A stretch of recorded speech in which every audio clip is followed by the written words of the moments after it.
Hello, ladies and gentlemen. I am Lee D-Man Smith, and I am joined by Trevor Quickshot Henry once again here as we kick off the battle between the Super Hot Crew and Gambit Gaming. Super Hot Crew have taken down Gambit once this split and will look to replicate that victory today. As a team, Super Hot Crew continue to run hot and cold. They beat the Wolves, an incredibly exciting but sloppy game in London. However, they were resoundingly defeated by SK Gaming the following day. They tried out Nocturne in the mid lane against Kassadin, and it didn't work. No, it really didn't. And the Super Hot Crew, they're definitely growing as a team. They're looking stronger and they're looking more threatening than they did last split. But their inconsistency to deliver strong performances is what's holding them back from climbing to the top of this table. Something that I really like to look at when you look at teams performing well or poorly is how their carries do in both their wins and their losses. And considering the changes in 4.10 to ADC items, let's take a moment to look at Mr. Ralls. In his team's 6 wins, he's accrued 25 kills, 8 deaths, and 44 assists. And in his team's 6 losses, he has still managed to secure 21 kills, while obviously deaths are higher at 17 and only 18 assists. The reason the stats are interesting to me is the fact that Mr. Ralls is still delivering in terms of kills. His lower assist count is thanks to not being involved in team play. This has made his stats suffer, and it's up to the rest of the team to help step up and carry with their AD carry. Well, Gambit will be returning to full strength this week as all of their starting members head back to the Rift. Gambit are already 1 game down against the Super Hot Crew and sitting in 7th position in the table with only 4 wins and 8 losses. They've also been inconsistent this split. They had completely dominant wins over Alliance and SK, which is incredible because they're the top 2 teams. But they've also had absolutely one-sided affairs when they're lost. It's crazy stuff. I'm also interested to see how they also handle 4.10, because the itemization changes, of course, will be interested to see how that man next to Eddie does. Genja, he does some interesting builds. Yeah, now I think Gambit as a team, they're still struggling to find a form or a style of gameplay that works for their team. Because their core identity is still in flux, it means they're not consistent, and maybe these changes to 4.10 might help them out, might help them figure out something that'll work. We've talked about Genja so much in the past. He hasn't always subscribed to the general consensus when it comes to itemization, and it's something quite unique to this ADC. We've seen Ashe earlier today. We've seen Genja running Ashe with Manamune in the past.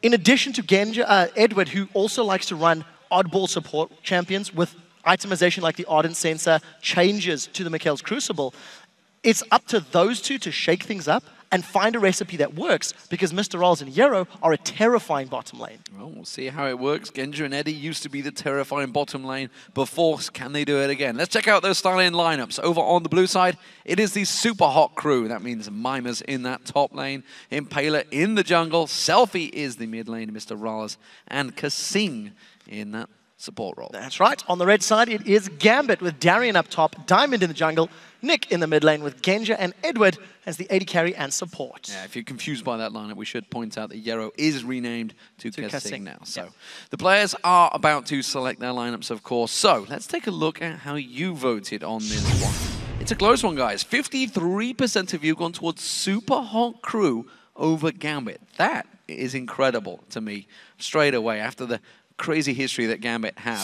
Of course, this is a good time to remind you guys that you can pick up tickets to join us here in Cologne and watch these games live. Just head over to lolesports.com and click on the tickets for all of the details. Almost halfway through the season as well. It's going to hot up now. Yeah, it really will, especially for teams like Gambit who are sitting in 7th position. They're not in a playoff spot. They do have a tiny buffer between them and 8th place, but they need to start securing some wins if they want to climb up the table. And I think changes to the potential shift in metagame might be a good place to start. We'll see if Darien wants to run the likes of Renekton. We've seen it in 2 games today already, and maybe a little bit of a comeback could help him. Kayle as well, he's been over to that champion. We saw that one first picked earlier on by the Wolves. We'll see if it sneaks through this time. Mimer, of course, will be looking for that one, almost certainly. So, Ziggs banned out first choice. And this is an interesting one for me, because Nick, obviously known as a Nidalee player. Nidalee, complete changed, no longer available, has been banned out for the next 4 weeks due to those changes. Kassadin banned out, no surprises, of course. SK Gaming wrecked the Super Hot Crew with that just last week. And Evelynn being taken away. Are they going to focus on those 3 key junglers? Well, there's the Kayle that you've highlighted as well. Both of these teams have played a fair amount of Kayle in the past, with obviously Selfie having run that in the mid lane a good couple of times. And Mimer last week going absolutely crazy on that champion. So something to point out, and I talked about those 3 key junglers. There's a 4th that is now available, and Diamond has played it before, and I'm talking about Skarner, of course. Now, Diamond ran Skarner in the spring split, and there was a story going around that it was around Valentine's Day, I remember, and it was to do with his wife, and she used to play Skarner online, etc., etc. Skarner has had changes. He's got a stun built into his passive. Deficio talked earlier about how some teams are scrimming with Skarner in the top lane. They're experimenting with him, and Diamond is one of the innovators. Was one of the innovators. All of last year, he introduced champions that set the trends in the jungle scene, but he has not been anywhere near as dominant this year. We need to see if this is the patch or this is the time for him to step back up. So all the AD carries available, no Twitch ban this time around. Braum and Twisted Fate were the final 2 bans, so we'll see whether that takes away. Of course, Yasuo available, Jax is available as well. Selfie, big Yasuo player. Jax, will it be that key man that Mima wants? It's interesting if it does run in, with the changes to teleport having a longer cooldown and the fact that the lifesteal nerfs have reduced his sustain in lane thanks to the Doran's Blade, of course. I was expecting a little less Jax. I thought he may have fallen out of favor, and the fact that Renekton has been picked as well. If they get straight up lanes, Jax can be put in a very bad situation very early on. But there's Super Hot Crew are taking their time. Lee Sin is up, Elise is up, Lucian is available. There's a lot of priority picks that Super Hot Crew could go with, and it's just going to depend on whatever they feel will help them carry this game more. Well, I mean, we should point out that this is really the first week for 4.10. There's only been a few amateur team matches before this, so the teams really haven't had a chance to build up, get a note of what all of the other teams are doing and what obviously themselves are looking towards. What works in solo queue does not always work in the LCS. I agree, and you know, I do feel like we're hitting the 4.10 storyline quite a lot today, but it is because it's one of the biggest patches we've had in the last 2 to 3 months. There are so many unique changes to the fact of, you know, attack damage, lifesteal, the changes to Randian's Omen affecting the tanks on the front line. So all of the options you have available to you have been changed quite drastically. With the Jax first pick, it does open Gambit up to potentially shut him down with the likes of a Renekton. They could run Shyvana top lane if they wanted to do that, who can scale to a similar level, albeit more focused around team fights than necessarily dueling. But again, a very slow pick and ban phase for Super Hot Crew and Gambit because there's so much available and there's so much unknown to deal with. It doesn't look like we're going to see that Ashe coming out from Genja. Instead, it will be Lucian and Elise locked in there. That leaves a potential Lee Sin opening from Pela, and of course Yasuo, as I mentioned for Selfie. He had an incredible result against Alliance last time he got to play this. Yeah, and it's a champion that's been banned out against him very often. The only problem I'm seeing is there's not a lot of additional knockups to go with Yasuo, and interesting to see that Super Hot Crew banned Braum out themselves. Braum plus Yasuo is a very scary combination. They can still, of course, run the likes of Thresh or Nami. Kasing, who was playing under the tag Yarrow last week in London, had a great Nami performance, so there could be additional knockups. What I do like about Yasuo, if he does get locked in, it also gives Super Hot Crew the option to play the split push game. Leave Jax in one lane, leave Yasuo in the other, and Gambit have to try and piece together a collection of champions to shut down the split push opportunities.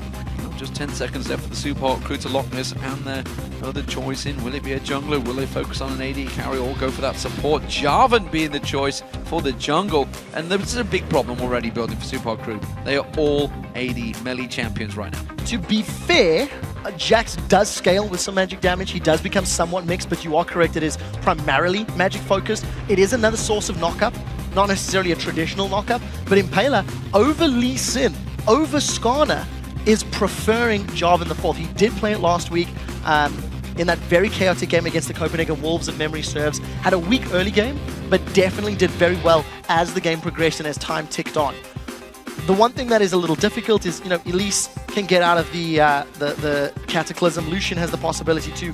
How Thresh can pull people into it or pull himself out. So Impala needs to be very on the ball when he's helping his team. But I do think Gambit have to find some way to deal with a split push. At the moment, they don't necessarily have the greatest duelists in the mid to late game, although Lucian and Renekton can do very well in the early laning phase. Yeah, we just saw Jax versus Renekton in the previous matchup, of course. It was Wicked on Renekton. This time around it's going to be Darian, so that is locked in. And of course, the Thresh Prince returns back on champion alongside Lucian, the standard duo lane. Will we see something different coming out from Kasing here, though, with Zilean currently being hovered over? That's actually the second time we've seen teams hovering over Zilean today. Well, Jay really likes to play it. He does, but I don't know if this is a thing or if it's just a troll. Maybe I'm reading too much into it. But the Corki hover is also very smart. It would help supplement the missing magic damage that the Super Haku currently do not have, and it would round out their damage threat. But I do think if Super Haku want to play the split push game, having the likes of the wave clear from Zilean, as well as the revive for either Yasuo or Jax might be quite smart. Alternatively, I think a knockup is the smart option. Nami, Gragas, it would synergize with both Jax as well as Yasuo. The movement speed that Nami would give your teammates allow them to chase, or the disengage power of Gragas would prevent a potential or mitigate a potential Orianna lock-in. It's one of those things where the ability to chase or run away is very powerful. Okay, so they've got the two knockups in the team. Nami finally locked in alongside, of course, Jarvan can also knock them up. But Corki picked up something we haven't seen a great deal of in the European LCS, being predominant in the North American LCS over the last few weeks. Yeah, definitely a pick that is featuring more and more, especially in these comps that have a lot of attack damage. And again, you know, Kasing, who is Yero, of course, got his hands on that very powerful Engage champion. That works well. Very quick lock-in for Nick, but the one thing that I think Nick needs to be very careful of is being kited around by Nami. Because Nick has gone for the Karthus lock-in, that's a fairly team fight-oriented comp. Renekton and Elise Karthus, they want to get in your face. While Karthus will scale very well, there's not a lot of champions on Gambit's side that can deal with Jax or Yasuo in the late game. So for Gambit, this is a win early or mid-game, and if it runs late, I really feel like Super Haku have got a very good scaling map-oriented team composition. Yeah, and with so far Eddie bringing Ignite instead of Exhaust, they're only going to have one Exhaust on that team with a Yasuo and Jax. And of course the Corki, one of them is going to be running free around that team. It's a dangerous game that Gambit are playing. We'll see whether the gamble works off for them. Yeah, it is a risky play, but again, we've seen Nick, he's been focusing on Nidalee. It's been his primary go-to champion. With changes to Athenes, with changes to Nidalee obviously not being available, he's now defaulted to this Karthus. We haven't seen a lot of Karthus, and the few we have seen have been very uninspiring. So it's up to Nick to impress us. Well, you've heard what we have to say. Which team comp do you guys think has the edge going into this match? Tweet at LOL Esports with the hashtag SHCWin or hashtag GMBWin. Of course, Super Hot Crew or Gambit. We're going to check out those changes as the match gets underway and see how you have voted. I think the early invades, like up to 2 minutes to determine lane matchups, might be very integral here for the Super Hot Crew. If they do get themselves put into a 2v2 or a 1v1 setup, I think Mima could be in a lot of trouble. Against a Renekton and an Elise, who could run him down, I do think it's very scary. So they've got to be a little careful about those head-to-heads. Oh, we'll see how this one goes. Here we go, ladies and gentlemen. Game 3 about to get underway. Super Hot Crew starting out as the blue team, facing off against Gambit, back in full effect as the red team. How will they react? And how will they step up? Currently sitting 7th in the league. This is an important win for them because Super Hot Crew are one of the teams that they are chasing. Yeah, especially because of the fact that Gambit, if they pick up that win, they would go to 5 and 8 and force Super Hot Crew to a record of 6 and 7. It just closes that distance to make it into playoffs. The things that we need to be keeping our eyes on as this game progresses is how Kasing and Ed would itemize. Earlier today, we seen Thresh picking up a ancient coin. It was Yellow Star that actually rushed a Talisman of Ascension as his first item.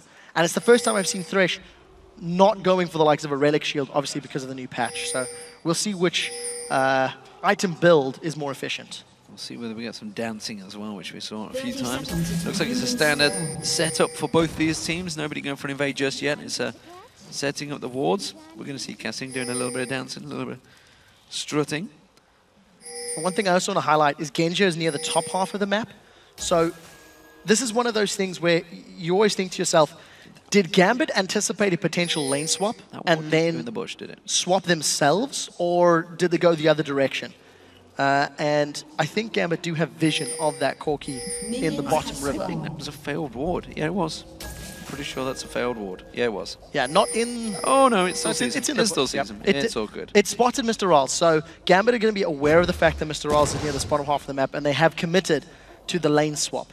So Dragon Control should, in theory, be with the Super Hot Crew, even though Diamond Prox is running Elise, who is obviously fantastic at early game Dragons.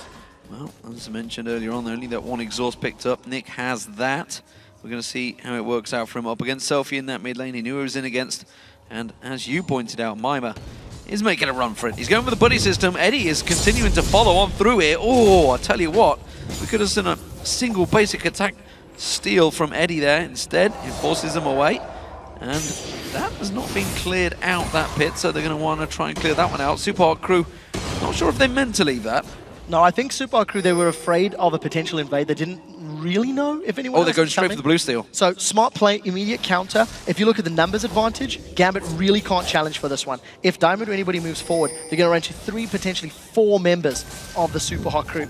And that was a smart ward from Mima to give as much information as possible. So, double blue for the Super Hot Crew. Good start by them, and that's going to put Diamond behind because well, at least he could really do with that blue buff. Now he's going to get cleared out. They didn't clear out their own blue buff, though. We'll see how that affects them. Of course, they're still going to have the timings because by the time they get back round there, they're looking to gank the bottom now. Ironically, I think that delayed blue might benefit Super Hot Crew because if Gambit go for any sort of invade, they're not going to have the timer. So you have highlighted the fact that 4 members of Super Hot Crew in this bottom half of this map, and we need to see if Impaler's going to go for the tower dive. We have seen some strong tower dives with the flag and drag combo, but he needs to hit it. Also, here they come. Darian's in trouble. Darian needed to be moving. Mima's going to jump on him. Doesn't get the counter-strike. Nicely played from Darian. Flash burn, but he gets him away safe. So what we touched on in picks and bans, the changes to Doran's Blade, reducing the life on hit because it's been changed to percentage life steal, means that champions like Jax no longer get that 5 HP back per auto attack. And you can see that Mima started with a Crystalline Flask. And because Super Hot Crew have the numbers advantage in the bottom lane, they force Darian away and his flash. This should be a safe Dragon. They may give up first blood because Selfie is being ganked on in this middle lane. Yeah, Diamond and Eddie coming around towards him. He goes into the flay. Selfie trying to be confident, but the Cocoon and the Death Sentence pulls him straight back out of there. He will go down. The tower hit. Oh, he got him! He got a return kill. So well played on Diamond. The tower hit working wonders. Yeah, so I think there was kind of a slight misplay from Selfie. He could have maybe used that Sweeping Blade a little more efficiently. Regardless, the routes that he picked forced Gambit to go under the tower, and thanks to a couple auto attacks from those minions, he ends up trading 1 for 1. That is a very, very early Zeal. A kill on Selfie in comparison to the kill on Diamond, it means the gold is in the carry's hand, so it's much more beneficial for the Super Hot Crew. And of course, they got that Dragon. Dragon was also, the gold value was ramped up in 4.10, so it is a more precious objective in this stage of the game. So good, strong start for the Super Hot Crew. Yeah, we should point out while that was all happening, Genji was all on his own at the top, yet he's actually behind in CS on Mr. Rollers, who has just been back to buy. We'll see what he comes out with. It's going to be the Vampiric Scepter, so potentially, well, we'll see where he goes with this one. He is on Corki, which is standard would be the Trinity Force go towards Play of the Rune King. Could be the flavor of the month. We don't sure how it's going to work out 4.10. We've already seen different builds coming out for 2 Lucians already today. Yeah, we have. And the interesting possibility is that could be going the direction of that the Mana Essence Reaver, because it is a pickaxe and a Vamp Scepter, but I'm not going to get too excited about that because I think it would delay the damage spike that Mr. Rolls would be looking for, especially if Genji goes for Blade of the Rune King. Regardless, lanes have now settled. It is going to be the 1v1 of Mima and Darian in that bottom lane, and Darian has no flash. So if Impaler wanted to set a gank up, he could be looking to apply pressure, and I think small advantage here to Kasing in terms of the support v support battle. We're just having a lash back and forward, of course. Eddie would have had more hit points due to the itemization he has over Kasing. There's also a level ahead as well. Got that assist in there. We'll see how that works out between the two. Taylor was definitely there. He wants to go for it. He's going to go around the side. Oh, he misses. Straight on towards there. Genja just slides in wave out of there. Safe.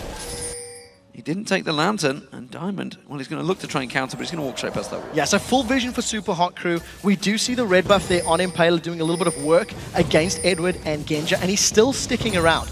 So we are in a potential 3-on-3 situation. Take a quick look at Summoner spells. Heal is available for Genja, but heal and exhaust on the side of Mr. Rolls and Kasing, and they're going in on Edward. Play again, Eddie on Kasing this time. They're going to try and focus him. They turn on to Diamond. Diamond tries to get away. A lot of damage back and forth, but Diamond's the one that's going low. Mr. Rales comes in, picks that one up. Genja tries to turn it around, but cannot react. And it is Super Hot Crew coming out on top. Now, I'm pretty sure I've seen teleports icons going down, and it looks like both Mima and Darren either cancelled it or interrupted it. What was it? They'd already used it to go back to back the lane. Yeah, okay. Yeah. Oh, the stun! Counter-strike though on Darian. Can Mima turn some damage back around? Darian is the man coming out on top in this one. and he will clear out that wave. Genja desperately trying to keep this farm away from the tower. So I'm double checking the replay to see what on earth that animation was. Oh, it was Requiem. Right. So, ladies and gentlemen, here's me showing off that I haven't seen new Karthus from spectator mode. And the animation that we seen was Nick channeling the Requiem, so he didn't manage to give an assist. I do want to highlight that Nick has gone with a Tear of the Goddess as his first item, and considering Mr. Raz is hooked. Mr. Raz hooked in there. Can Genja get the kill down? And if Valkyrie gets away, he's going to dash in. Flashes for it instead. Can he get Gasing now? One more hit. You can see Eddie. Oh, caught out nicely with the Aqua Prism. That will get him to safety. So Mr. Raz sticking around a little longer than he should have, ends up being punished. Good play from Edward. We talked about the Thresh Prince. He lands a good death sentence. The point I was trying to make about Nick on the Tear of the Goddess, he's got a team composition built around him that should, in theory, be outscaled. You know, Renekton's going to have trouble with Jax. Lucian can obviously do well against Mr. Raz as the game goes later. But because he's gone for a Tear, it means Nick's power spike is going to take longer to hit that scary Requiem stage. So we'll need to keep our eyes on how effectively he can find those kills, because the first Requiem was definitely not a success. Speaking of scary, both junglers having to come down towards his bottom lane. Darien takes a tower hit. Could have done without that one, but we're going to see Impaler's coming in as well. Can he dunk on towards Darien just off of the side? Here comes Diamond around the side. They have the minion wave with them now. The Skittering Spider goes in there. Will not explode and catch anyone out. Impaler running defensive duties and working well. Yeah, and Mime is being punished by this Renekton. Not super hard. He's 15 CS down, so Darien's doing a decent job. But Darien's invested into 3 Dorans, 2 shields, 2 blades and a shield, whereas Mimer's got that Vamp Scepter. So in terms of, you know, scaling itemization goal, Mimer's going to be in a slightly better position once he gets that CS, once he gets those items upgraded. We'll obviously be working towards that Blade of the Ruined King. And Mime still hasn't backed. He's really sticking around for a long time in this lane. Yeah, Darien happy to take yet another tower hit. Mime trying to draw this one in just above them in the tri-bush. You can see the pink ward war is going on between Impaler and Diamond. They're poking back and forward. They've managed to hold them at bay. Dragon is up in a minute's time here. Impaler caught out with the cocoon. They may try and push onto this one. Instead, they're just going to force him away. They'll clear the pink. Yeah, so pink ward cleared out. Diamond's still trying to apply more focus to shut down Mime. And neither lane has decided to move around. Remember that Dragon will be up in 50 seconds. So Super Hot Crew got the first Dragon from a very strong play, forcing Darien out of lane. They have the timer. They may want to do something similar. But if you look at builds, this is the really interesting story that Genja has opted to go for a pickaxe as well as a longsword. So we need to see what he decides to upgrade those into. It could be Infinity Edge and Vamp Scepter, if that's the goal he wants to go to. But that might be a very long, might take a very long time in terms of power spike. So we just need to keep a very close eye on that. And again, Nick, with the scaling items, he's picked up a Catalyst to protect us. So Rod of the Ages on the cards. Nick is going late game. The rest of his team comp is a little more early game. So going to be scary once these team fights start to break out. Well, still very even between these teams. It is the top lane that has the advantage for Genja, currently in CS, got a 20 CS gap over the bottom lane pairing. Again, Mime and Darien looking to go at it. Both junglers going to try and join the fray as well. You can see Dominus is available for Darien. We'll see whether he chooses to engage. And Requiem's up. Big minion wave in there. Doesn't get caught out by Counter-Strike this time around. And straight away, Impaler goes in. They're going to turn straight on towards him. Diamond actually caught out. Darien tries to slide out of there. There's the Requiem from Nick. That finishes the job. That's exactly what they wanted on that mid lane. Very well executed. Mime was too low to stick around. And thanks to that Giant's Belt worth of hit points, Darien's able to survive all of the damage that the Super Hot Crew put down. And we touched on how easy it is for Renekton to get out of Cataclysm. He slices, he dices, he makes it a safety, and it allows Gambit to get control over the Dragon Pit. It doesn't look like Impaler's going to get here in time, and this is going to be a risky steal for anyone from Super Hot Crew, and it doesn't even look like they're going to. They've got no vision of the area, so safely secured objective for Gambit. Yeah, you can see Selfie trying to punish that mid lane, but he didn't really get any hits on towards that turret either. So Gambit steal themselves little advantage over Super Hot Crew here, and that puts them, of course, just over 1,000 gold ahead. Top lane again, 89 to 67 CS between those two. Mr. Morales is being punished, but it's kind of what we expect from a Lucian. Yeah, it is in the laning phase, and of course, you know, Corki can, in theory, do well against Lucians. We do see Impaler, he's coming behind, but that is a ward. Good so he needed to go much quicker, and he didn't have Cataclysm. Yeah, it just means Gambit can get out. So this is something we talked about. Obviously, it was, what, 2 weeks ago that Jarvan suddenly appeared back on the scene in the Europeans, and they weren't caught, they weren't ready for it. Svenskeren was the man that started all that. Of course, sliding into them tri-bushes, coming around the back. course, that was 2 weeks ago. Everybody is well aware of what Jarvan can do again, and they're warding him out. Yeah, it's something that you always have to be very diligent of. The thing is, there are those windows where if you time it correctly, you could be in trouble. It's a lot of early damage onto Kasing, and thanks to the pickaxe and longsword, it also means all of the early trading for Genji and Edward should go in their favor. They do have a lot more attack damage to play with. Mr. Rolls has just got that Vamp Scepter and the makings of Phage, and here comes Impaler. He's looking for a gank with the Cataclysm. Oh, great hook on towards Kasing there, but he draws him straight in. Eddie's not getting out of this one. The shield goes down. He's still surviving. Mr. Rolls will finish that one off. Impaler's actually getting focused on by Genji. Not sure about that targeting there, but the Super Hot Crew get themselves another hit. Now Nick's going to get dived on. The ulti comes out from Selfie, but 0 damage really done there. Exhaust from Nick was so well timed. The moment Selfie committed to his last breath, that was an instant exhaust. It saves Nick for this moment in time, but it means the next time Selfie manages to catch Nick out of position, he may be able to get the kill. 3 members of Super Hot Crew still defending his tower. Dangerous play if the Super Hot Crew. That Requiem will be available in a couple of seconds' time. You can see that's why they're keeping the pressure on, keeping the Super Hot Crew here low on hit points. They're going to have to back away. They're all stepping out of this one. The moment that minion wave comes back in, Gambit, you can see Ed Diamond trying to keep them here, trying to keep them at the tower, trying to grab himself a kill. They're going to keep on pushing. They may well get this tower this time around. With the Rod of Ages completed for Nick, his Requiem's currently doing 320 damage before mitigation, and it is available. Super Hot Crew make it away from that top lane tower, and they are falling behind in CS in all of their lanes except mid. Darian's doing a good job against Mima, and the duos against Super Hot Crew, and they're going to dive into Selfie again. Selfie hasn't got his ultimate available this time around. He comes in, gets flayed out there, gets hooked straight in as well. Great death sentence from Eddie. This time around, it's Diamond that gets the kill. Good positioning by Gambit, but I have to question the sweeping blade through Diamond procs. I'm not quite sure why Selfie was going into the middle of the lane. Regardless, he gets caught down. Another kill for Gambit, and Super Hot Crew trying to defend this tower. They've jumped onto Impaler. They've given the tower. Can they get on towards him? Cataclysm used. He tries to flash out of there. Nick putting the damage down. Will he get away from it? No, he will not. Diamond sinks in the banks. Yeah, manages to get the kill. Not only does he get the kill, that's a flash from Impaler burned as well. Mima, he's going to jump in, but may not be able to save the tower. The rest of Gambit have got it down. Tower goes down. Death sentence thrown out again, and Edward is all over this game right now. Gambit get themselves another and another turret. It is all about the Thresh players today. They are landing hook after hook, and Edward 0-1-5. He's been involved in 90% of his team's kills. What I really like about Gambit is they are making aggressive plays with their champions that can do better in the early stages of the game. Mr. Riles, that's a big chunk of damage from Darian. Yeah, he does really want to get involved in this one. He has got a good portion of that Trinity Force built up, Mr. Riles, but he's got to be careful. Genji's coming around the side. He went past that pink ward, but I don't think he's going to engage on this one. The Super Hot Crew now going to try and move on the bot lane. Yeah, and we see the itemization from Genji. He is going towards that Infinity Edge plus Vamp Scepter.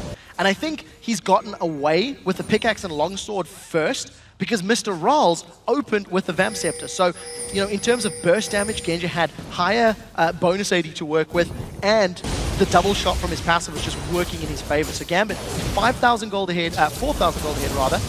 And again, look at the burst into Kasing. He just can't take those trades with Genji. He's falling far too low on HP. And of course, with every time there's a Karthus playing, they have to be so cautious, so alert of the fact that if they get taken low on hit points, it could be the death of them from that ultimate. At the moment, Genji's getting some good revenge hits from Mr. Rales there. Still very close between the two. Eddie's going deep on this one. Oh, misses the death sentence this time around. It's a good wave. There's going to be the Requiem. That's one going down at the side there. Now Impaler's taking low. Teleport comes in. Impaler does get himself the kill on Genji, but Eddie comes in and cleans that one up. Mima teleports in. Darian is in there as well. It's Kasing they should be focusing on. Instead, they're trying to keep Mima away from him. Darian may be able to go 2-on-1 here. He's got Diamond about to join him, and their Super Hot Crew are backing out. They end up trading 2 for 2, but a very good teleport from Mima brings him into the action. Even though the kills and the total gold traded that way sort of evens out, Gambit get themselves another tower from the deal. He's even denying minions from the bottom wave.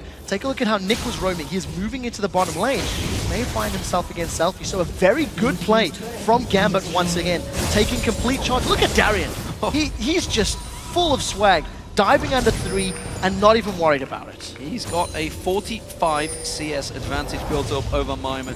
He's absolutely bossing that lane right now. He's going to push all the minions in there, and Impala's going to have to come down here. That wave was cleared out by Mr. Rallis Nick meantime.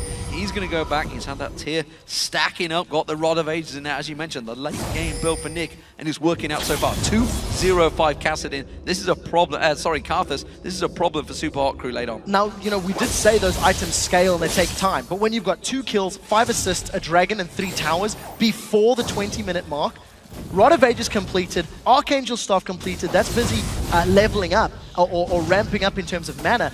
Nick has accelerated his build at a very good rate. So now, Dragon, it's the 3rd one of the game. It looks like Impala wants to sniff at it, but it's risky. He's decided to back away. Yeah, so Gambit take themselves a second. It does leave their top tower exposed to Mima, though, who is just going to let the minions do the damage on it rather than push it too hard. Instead, he's going to get himself a farm. He's got the Play the Rune King now completed, but as you mentioned, he has fell quite far behind Darian. Nick is making his way in towards his top lane. Yeah, so Nick's got very good wave clear. He's got no tower to fall back to in that middle lane, and it's pushing because of the fact that he's managed to get that one down. And see how much damage you can put on Mima. There's a 2-level advantage. Keep that in mind. And exhaust available. Oh, they're going to catch him out. Mima's not going to be able to get away from this one. Counter-Strike dodged out. That was a simple cleanup by Gambit. And the tower was saved. Mid-tower now being pressured. Easy peasy lemon squeezy for Gambit. Okay, continue to extend that gold lead. They defend another outer turret. And Super Hot Crew, their split pushing has been delayed. This is Impala dead. Impala getting caught out of position, tries to flag and drag away from this one. You can't repel the red so buff, far buddy. away. But doesn't matter. Darian's just going to come around the side there. He's not going to be able to escape this one unless he pulls off something incredible. What can the rest of the team do, though? They may have get access to this bottom lane turret. You can see Selfie already starting the split push. Impala's going to run into Genja. Let's see if the prediction comes true. Well, Cataclysm's on towards him. Slides on through there, but Genja tries to follow. And the rest of his team, as you mentioned, are there. And Impala's free. Super cheeky from Impala. I did not expect him to get away from behind enemy lines. And even though Selfie was pushing this bottom lane, he doesn't necessarily have the attack damage to get the tower taken out. So he's going to push the wave up, extend his CS, and notice Jack's top lane, Yasuo bottom lane. Super Hot Crew have recognized they don't want team fights because they're behind in gold, and their opponents have got a power level spike that is higher than theirs, but they can play the split push game. And if you can force Gambit into skirmishes, then Super Hot Crew can turn the tides with some of their very good dueling champions. So top tower goes down, Super Hot Crew get themselves another outer. Darian actually going aggressive on Selfie here, keeping the pressure on. He is feeling very confident right now, and that's dangerous play. Once Darian starts doing well, the rest of Gambit will easily follow. Yeah, that's the truth. And if Darian is doing well, that he can pull the resources of Super Hot Crew to shut him down, it allows the rest of the team to make plays. You've got Nick, before 20 minutes, has got that Rod of Ages on its way to about 70% stack, and Seraph's Embrace has been upgraded. Now we'll see if Darian can get away. There's 2 of them on it. Oh, Selfie gonna boost everything he's got. I'm not sure if they can get away from this one. Darian has got that Dominus running again. He gets knocked up. Selfie will catch him just under the turret, but it took 2 of them to take him down for a long period of time there. There's a lot of armor on Darian. He also got a big chunk of HP from that Dominus. So it did take a while, but they got the kill. And what's very important is it is once again allowed Selfie to continue split pushing. Mima is CSing. He's still a big chunk down behind Darian, but he's doing well. And Cataclysm's up for Impala if they want to go in. Good cocoon catching on Impala there. The turret not doing what it needs to, and Diamond now in trouble. He's going to try and come around on towards him. Aqua Prism does not land. Diamond tries to get away, flashes out of the Cataclysm, and now he's choked free. Can he get on towards Impala? They're going to try and turn this one around. Eddie's going to join them alongside Nick. Cocoon goes thrown out, catches on Impala. Death Sentence flung out, and Eddie lands it once again. You can see the Aqua Prism come through there. Gambit's going to try and follow through. Kassadin going to get caught out, flashes out of the cocoon. He's still running for his life. He's slowed down right now. Don't think Diamond can catch anymore. No, not this time round. Gambit once again with a great reply. Super Hot Crew do secure the tower though, so losing Impala for the tower is probably a trade they'll be relatively happy with. Impala's got a lot of death to his name, so he's also going to be worth less net gold as he continues to be the sacrificial lamb for his team's plays. And if you look at some of the items that are being completed, Selfie's now working his way towards Infinity Edge. Phage has been completed for Mima. You've got the makings of that Bilgewater Cutlass and potential eventual Blade of the Rune King for Mr. Ralls. So Super Hot Crew are continuing to scale. And a cheeky race steal there from Mr. Ralls. And this is now where Gambit needs to be very assertive in how they get the inner turrets. They've done a great job of getting control of the outer lanes, and they've been trying to deal with the split push. I guess they've you know, at least counter the previous push once Super Hot Crew got the tower. But now it's up to Gambit to force Super Hot Crew's hand and break through that inner line. We'll see how it works out for them. Currently have that 4,000 gold lead. Dragon up in over a minute and a half. Of course, Gambit are all about securing those dragons as well. Something that they do so well. Even last week when they were using the solo queue, it was something they focused on, kept them in the goal. They're not going to catch on throws out the lantern, but nobody's there to pick it up. He's trying to bait it out. No one's there, but smart enough to at least prevent the ward. You've seen the sweeping lanes going down from Kasing. Itemization update. Oh, they've caught Mr. Raz. Oh, Diamond's going to push on towards this one. I don't think it is. Mr. Raz is in trouble, and Diamond's taking him down. Another death sentence comes in. Kasing catches that one. Darien teleports in there. There's the Requiem coming out. That's going to blow Kasing up. Mr. Raz was taken out of that one. He has to back away. Now Mima getting focused on. He gets taken so low. Jumps away. Leaves strike enough. Selfie catching on towards Diamond. Gets one. Gets on towards Eddie. But straight away, another death sentence comes out. Genji gets focused on. But he's going to turn that back around. Impaler taken so low. Everybody so low. Nick finally joining this party. The calling coming out from Genja. Can they chase on towards this one? Selfie's just over the side there. Genja gets the dash, gets the double tap, but he hasn't got enough to catch on towards him. Nick's going to chase this one down the river. That ends up being a 2-for-1. It's not over yet as Selfie's continuing to run, but his movement speed with Static Shift should be enough. That was such a good re-engage from Selfie, getting himself a double kill, I think, during the course of the fight. Very good knock-up onto both Genja and Edward. Gets the last breath down, and those are the team fights that Super Hot Crew are looking for. If you can have Gambit split up and not concentrated as a 5-man unit, Jax and Yasuo can just melt through targets. Fortunately, Super Hot Crew now will be losing the Dragon because they put so much emphasis on that team fight. I don't think they're going to engage in a 2v5. Yeah, that's the Dragon once again. Second of the game for Gambit. Third of the game, sorry, for Gambit. 5-0-5 for Nick, but more importantly, look at Eddie. He's going for the Randuin's Omen this early on. Yeah, very, very early. It's something that we keep looking at in these support changes on this patch. No Mikael's Crucible for Thresh. We've seen Threshers go for Talisman of Ascension earlier, and now going to go for that Engage Power and the movement speed reduction of the Randuins. But it will take Edward just a little while longer. Gambit, full invade. With the exception of Diamond, they're just going to bully the crew completely out of their own jungle. That's the blue buff going across to Gambit. It's going to be, looks like Nick on it. Nick that's going to get it, so that's going to just top off his own. Oh, they're going straight Baron.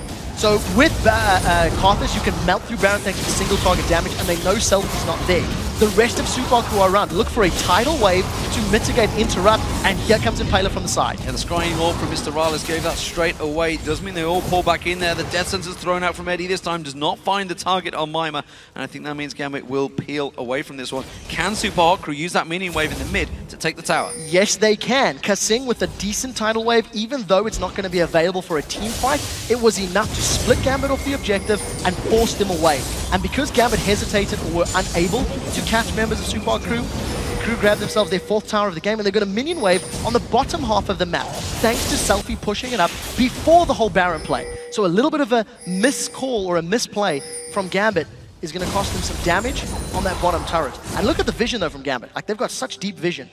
At any time a Super Hot Crew come up to challenge, they've got such good jungle information to work with. And you know, we talked about at the start of the game how it's a very AD-focused champion. I'll talk back to that in a minute. Selfie's going to get caught out, goes on towards Nick there. Exhaust goes straight down him. He wasn't expecting Genja to be with him. Will anyone dash across? They're going to take the white instead. Selfie is still out of position. Meanwhile, in the mid lane, actually, it's going to be Mr. Rallis they're going to get focused on. Requiem comes out. Will it get blasted? Mr. Rallis not quite taken low enough. Still nobody going down. Selfie back in the top lane. Darien pushing towards him. Darien's going to keep on focus. I'm not sure if he's had enough hits on him. I think the tower's going to get it. Oh! Nick managed to get the last hit in the end, and Gambit to get themselves another kill. 6-0-5. The rest of Super Hot Crew prevent Gambit from pushing the middle lane until now, where Selfie was able to pull the rest of the team back. So we do see that Randuin's Omen completed for Edward.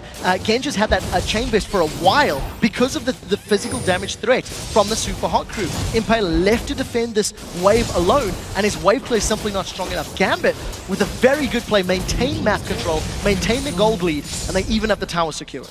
So, big advantages starting to grow by Gambit. This game's definitely loosening up a bit. You can see, obviously, the fact we had 2 skirmishes at the bottom half of the map and the mid lane. Super Hot Crew, of course, if they can get Mr. Rallis on there, get his armor shred going, and everybody piles in, they will do a lot of damage, regardless of how much armor gets built up well.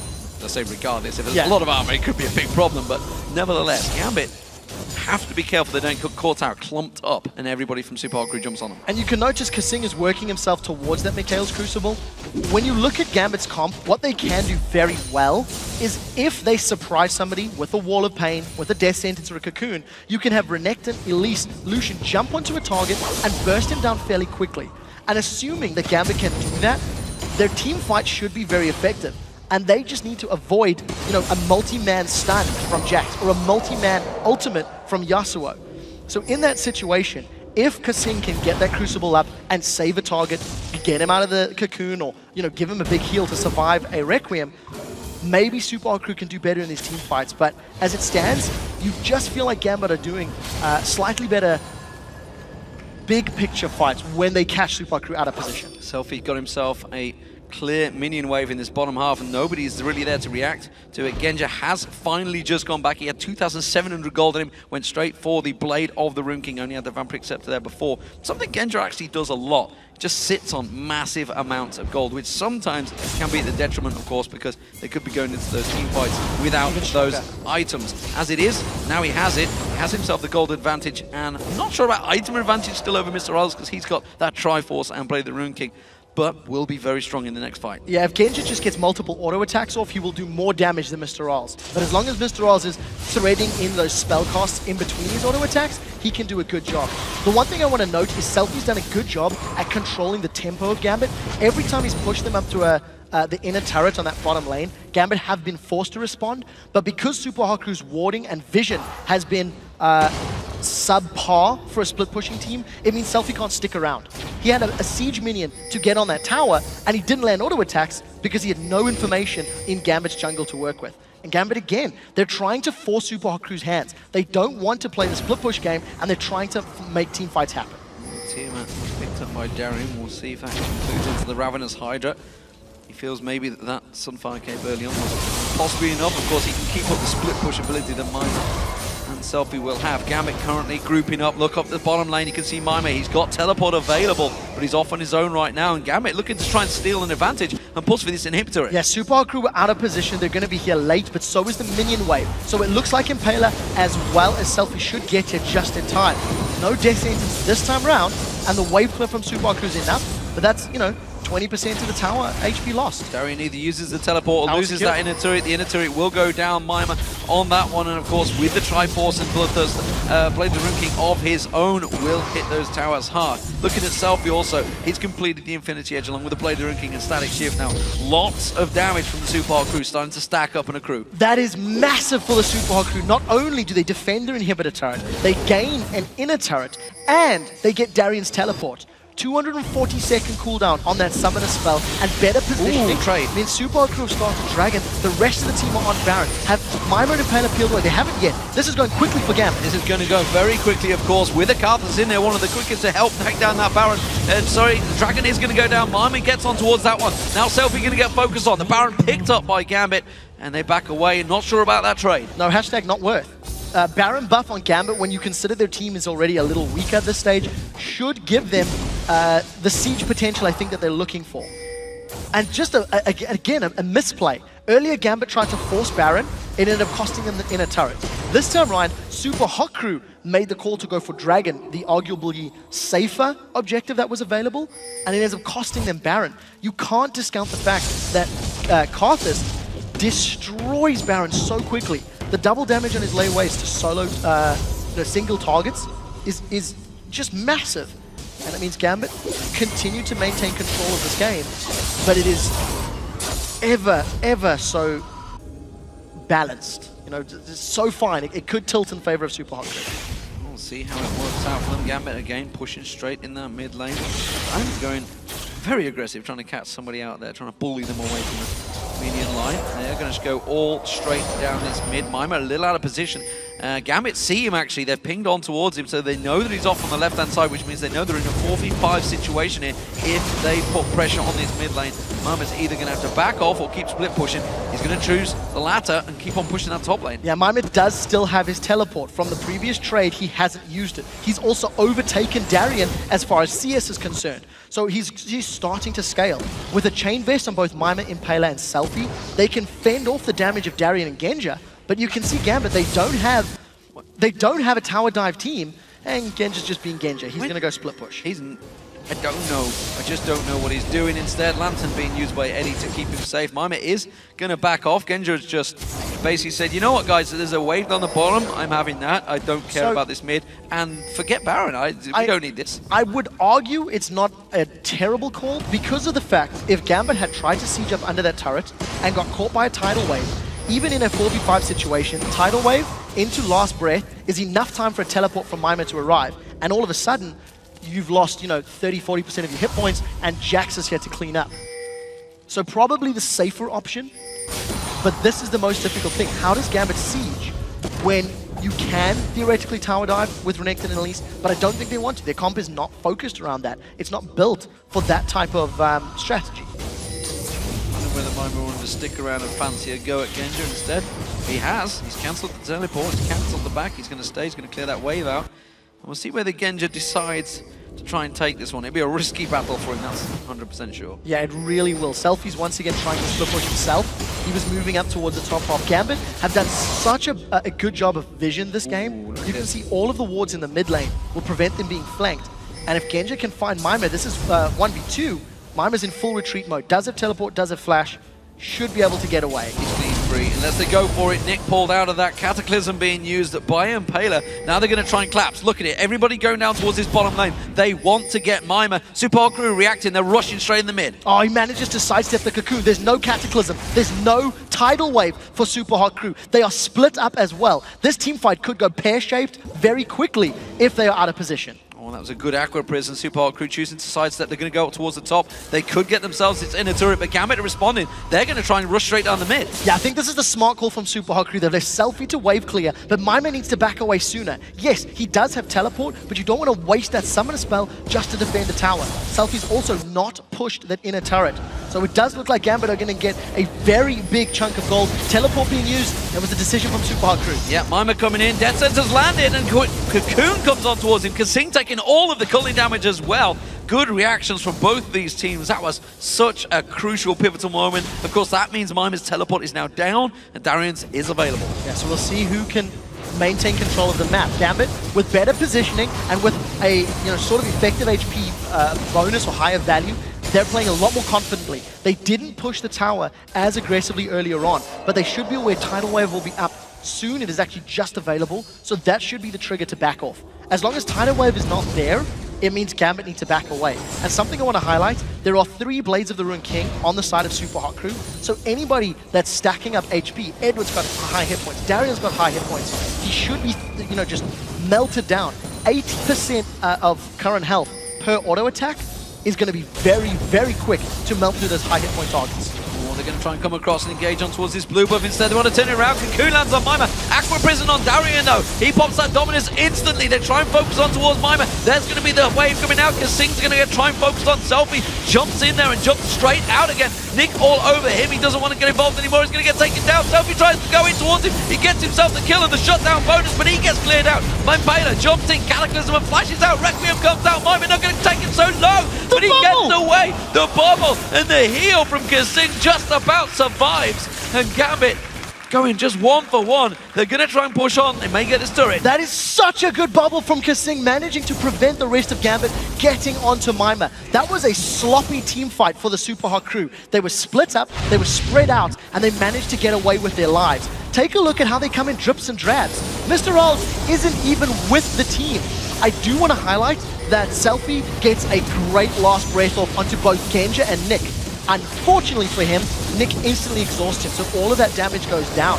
And the burst from this Requiem, look at Maima and Kasing's HP on the left-hand side of your screen. That's like half HP and just below. So close. Wait for it, the double bubble. Incoming, it knocks up both Genja, I think, and Edward. Diamond, rather. Such a good bubble from Kasing. He did the same thing last week on his Nami. Very, very good play, and I think a little unfortunate Gambit didn't get more from that.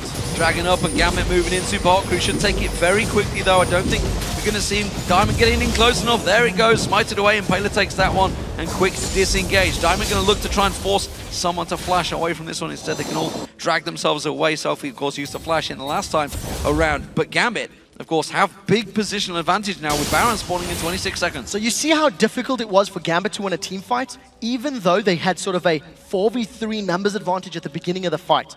Because it's so hard for them to burst people down, like Mima who can get a lot of stats, like Jarvan who's got a shield, they need to force Super Hot Crew's hand. In a straight up 5v5, at this stage in the game, Super Hot Crew have now gotten over that weak point.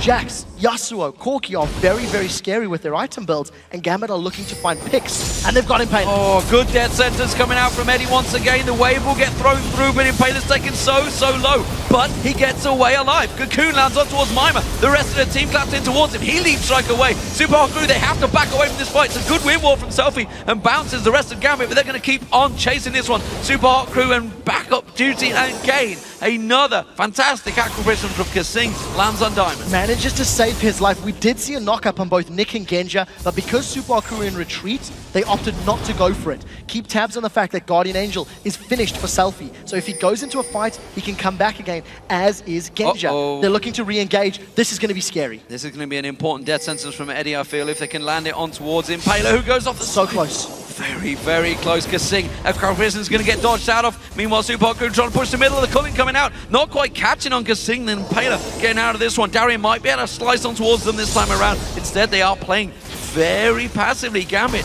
are very unsure about their team fight ability right now. Yeah, and Super Hot Crew are just dancing around danger. They got so close to being caught out, and a few skill shots, if they'd landed, would have cost them their lives. Kasing was forced to flash away from the Cocoon, and Gambit are still playing the bait game. That's a good Demacian standard from Impaler, and it looks like Diamond is so badly chasing a kill. Super Hot Crew are so split. Look at that. They're like all across Gambit's jungle. They're just trying to delay and deny the Baron play. Diamond using the ward to try and quickly repel himself a little bit closer to the minions, to the Super Hot Crew, but didn't catch them out there.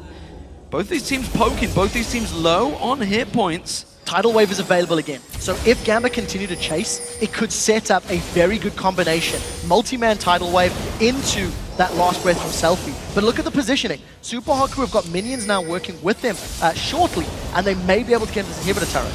Well, that's going to be Kasum. Selfie there, catch out on the side there. He's got Guardian Angel, but he's going to get taken hits by the tower. He'll go down off the side there. Quick repel from Diamond. Genja's out of position. He's going to get focused on. He's got the Guardian Angel. The rest of his team needs to get around. Selfie goes down. Genja is safe for now, and Gambit get themselves a 1-on-0, and that's going to be the lot. Yeah, very, very split up once again. Super Hot Crew just not on the same page. They managed to catch Genja, but the focus was obviously him. His GA was popped, and he's going to manage to defend this top lane tower. Very, very close. At the end of the day, Super Hot Crew once again coming up behind. Also, GA is down on Selfie, so he can't afford to get that aggressive sort of bait play that he was doing a few minutes ago. But Guardian Angel now built on Mima. He's just picked that up. Of course, GA was also popped by Genja, we should point out.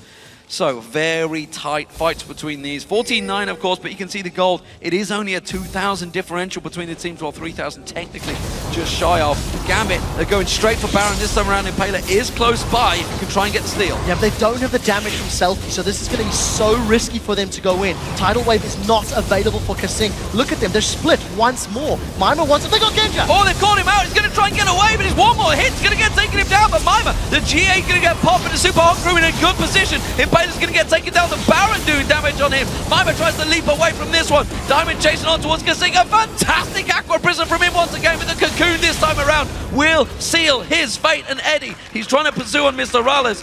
Where is Mima going? He's going to back off. So they end up trading 1 for 2, but very importantly, prevent the Baron. That was, even though a bad trade, it is beneficial for the Super Hot Crew by preventing that objective getting secured. Mr. Rallis has even been able to delay the back of Gambit, so they may want to play a little bit of pressure in this mid lane.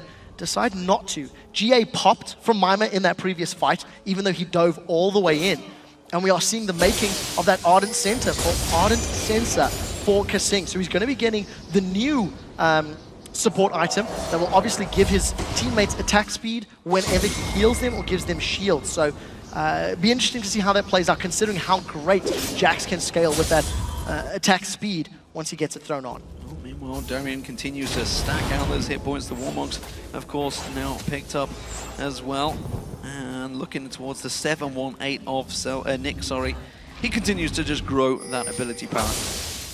Is that going to be a DFG? Oh, that's a teleport. That's a teleport and cancelled by Mima. So that one used the cooldown to its full extent, but nevertheless, that will be down for a moment. He's sticking towards that top lane problem. Selfie trying to distract them, but Genja is there to clear that wave. Yeah, and the Super Hot crew once again split up. If they want a tidal wave engage, they're going in. Or they flash on, that's going to be Nick going to have to flash away from this one. Can they close on towards Impaler? He may be the focus target, but instead Diamond's going to get caught out, repels away. Mima taking a lot of damage, Eddie in trouble as well. Impaler will get focused down, but it's still not the damage, and honestly, Super Hot crew coming out better in these fights. Definitely, they had a better position, and that time round they encompassed Gambit. You've seen Genja was late to the party. He was defending that inhibitor turret, and because he got there late, it allowed Super Hot crew to put the damage down. It has also opened them up to Baron. There are members of Gambit nearby, and if Nick can throw himself into the pit, that's exactly where he wants to be, but it's gone too quick.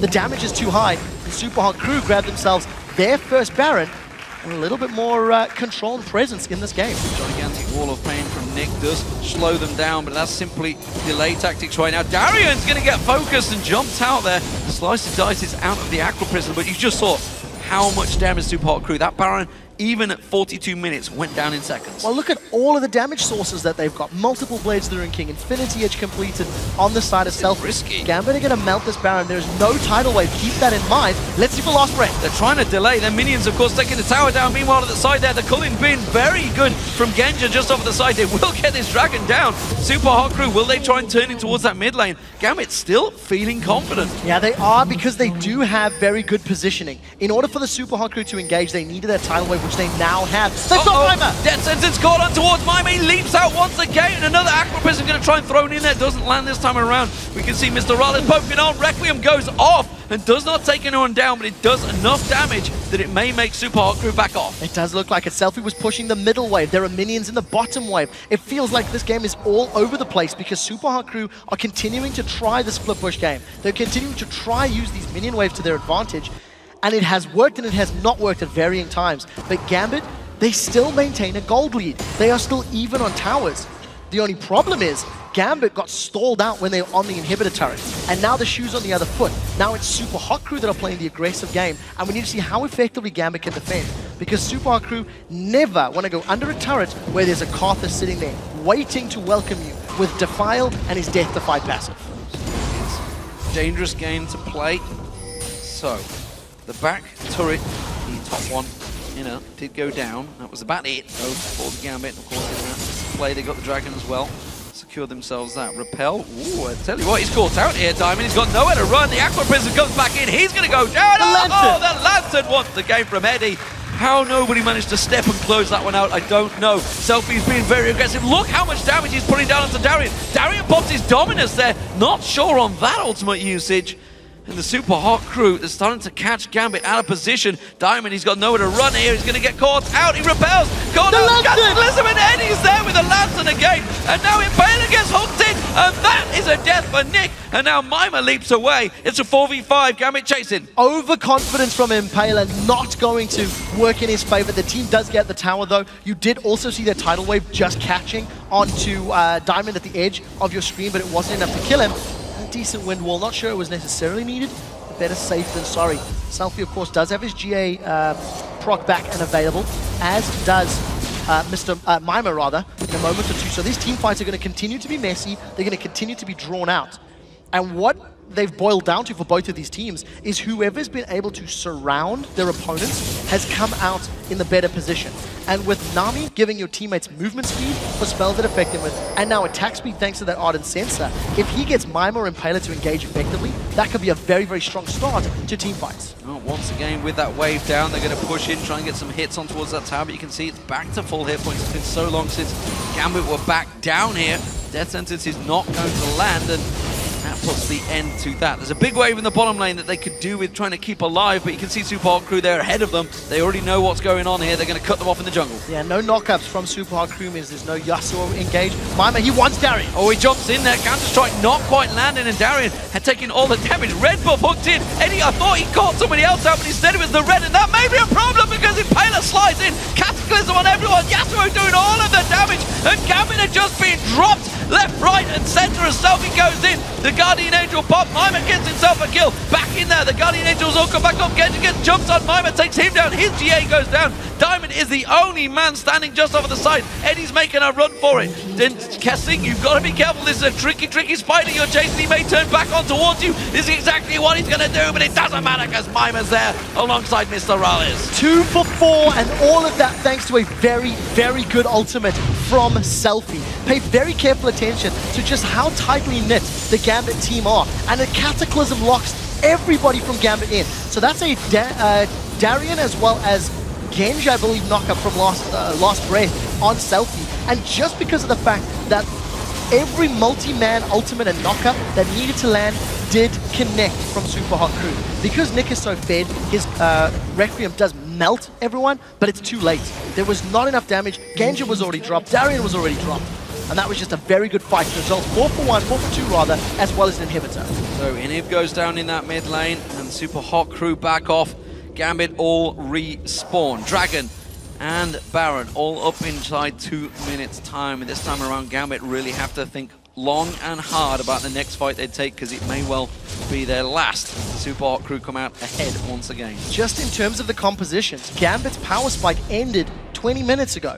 They were on the steps of the Super Hot Crew's inhibitor, but they couldn't force Super Hot Crew's hand. They couldn't pull him far enough back to actually get the objectives they were looking for. And you have to give props to the Super Hot Crew, because the whole time Gambit was in their face, and the whole time Gambit was pushing them, they were pushing the side lanes. They had Selfie bottom, they had Mima top, and it did force Gambit's hands. It did force Gambit back. I mean, Darien, he teleported to the bottom inhibitor turret just to, out of the threat of Mima pushing it.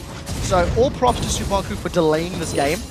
They've got super minions in the middle lane, and they've been playing split push. I think they can keep doing the same to get the top and bottom lanes in their favor. Shoving the wave back in again. Mima off the side. Going to maybe try and force him to teleport back in. They've got a long wait for their minions themselves, in which case I think Mima may have enough time to just run back, which is exactly what he is doing. Now, I do think there's more pressure on Mima as this game goes on, because you can see that there's a Thornmail picked up for Diamond. There's a lot of armor on Edward, which means Selfie and Mr. Rolls and Impaler, their effectiveness will be diminished somewhat. We've also seen Mr. Rolls go for Berserker's Greaves on Corki.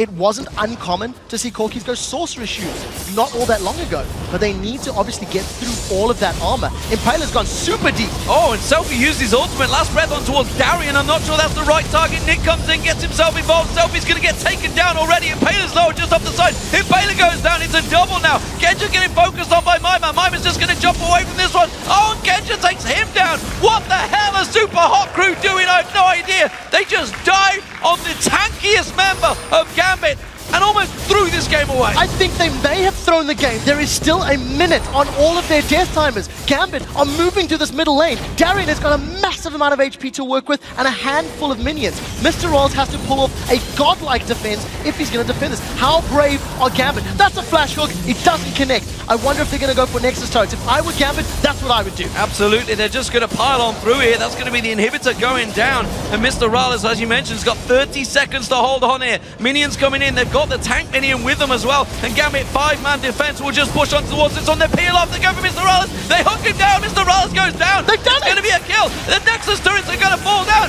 And Gambit, just like that, as I was saying, Super Hot Crew were in the driving seat. Gambit had to be careful. They close out the game and win inside 50 minutes. Gambit take down the Super Hot Crew. The Super Hot Crew gave Gambit that victory. I have no idea why they would engage there, why they would chase so far with super minions. Absolute chaotic scenes and decisions like that, you've got to wonder. It's the pressure of the play, and of course we are in the summer right now. This is the battle, this is the road to the World Championships. Gambit fighting tooth and nail to get themselves into the playoffs, and with performances like that they may just be able to do it. I have to question it. I mean, Gambit, they had a very good early game. They had a pretty solid mid game. Once again, their composition didn't allow them to get through those inhibitor turrets, but they held out. They were scrappy. And you could feel the pressure every single time those team fights were happening. They were sloppy. They were chaotic. And it's crazy, the fact that the Superhot crew basically won the last 4, 5 team fights. Yep. Why would they just dive in way ahead of their team as well? I mean, nobody was anywhere near that one. You could see the tidal wave, if it would have been there, would have called them out, but they just went so far ahead. Impaler just piling on in their selfie onto the tank. Yep. And doing nothing to him. It's mind-boggling, ladies and gentlemen. It really is. I'd love to hear what the player's point of view is. Of course, we saw similar decision problems from Fnatic last week. These things happen. Yeah. I mean, it's a crunch situation. They've gone for 50 minutes. Mental drains, of course, can happen, but wow. So I feel like the tempo of this game, and considering all the team fights and the back and forth and the craziness, it just felt like one of those go in. We've gone in every single time previously. 15 kills to 24 kills. I mean, that was a bloody game in 50 minutes long. And it was just one mistake. It was one bad call that ends up costing Superhot Crew the game. I think they played fairly well. They dealt with the aggression. But you can't afford to make a bad team fight call at 50 minutes. It simply cannot be done. It did happen, and Superhot Crew gift Gambit that victory. I do feel that was Superhot Crew losing the game, not Gambit winning it. I just wonder, feel that. The only option I could think of is that Requiem may have been down and they just thought, this is the time we've got to go. Yeah, but not on Darien, not on Renekton. Who knows? They tried to catch them out. It didn't happen, ladies and gentlemen, and Gambit KO on top. Shox is standing by Riftside with Eddie. Thank you very much, D-Man. Yeah, Eddie, congratulations on that victory.